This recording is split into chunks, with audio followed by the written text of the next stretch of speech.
Nakakakilig. Richard Gutierrez umamin na sa tunay na estado ng relasyon nila ngayon ng kapamilya aktres na si Barbie Imperial.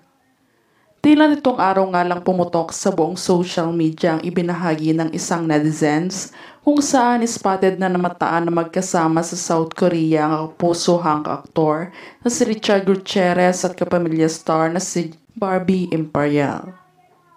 Ayon sa naging caption ng netizens sa naturang larawan, kayo na maglagay ng captions, laughing emoji.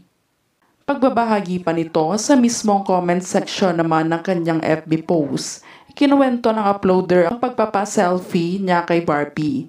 Aniya hindi raw siya nakapag-picture kasama si Richard dahil bawal daw silang makuha ng magkasama. Sa pagkakataon daw na ito ay tila napaisip siya sa sinabi ni girls sa kanya dahil talaga nga daw na ipinagbawalan siya nito na makipag-picture sa kanila na magkasama.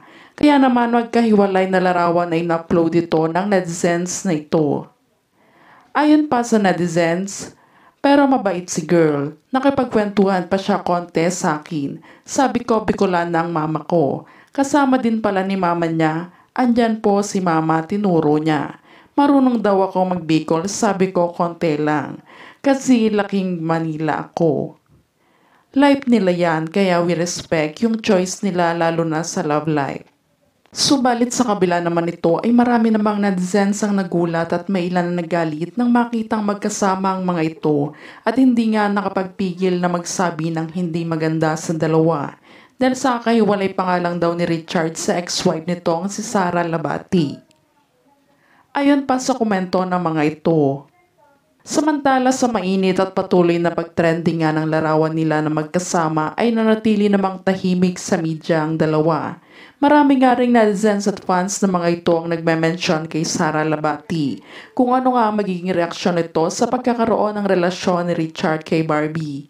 Ngunit tila ito ay dinededma lamang ng aktres at nagpo-focus na lang sa kanyang pamilya at showbiz career.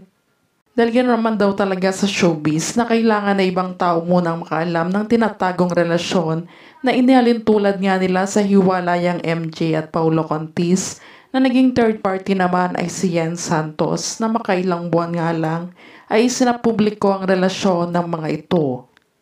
Na maaaring ganon din daw mangyari sa mga ito na bago ipaalam sa media ay marami munang speculation at haka-hakang ibabato ng mga showbiz columnists bago umamin sa publiko. Dahil takot nga tumiiwas na mabatikos dahil kakahiwalay pa nga lang daw sa asawa nitong si Sara Labati at masama pa nga daw dito ay pag-iwan ni Richard sa responsibilidad nito bilang ama sa mga anak nito kay Sara upang magbuhay binata ulit.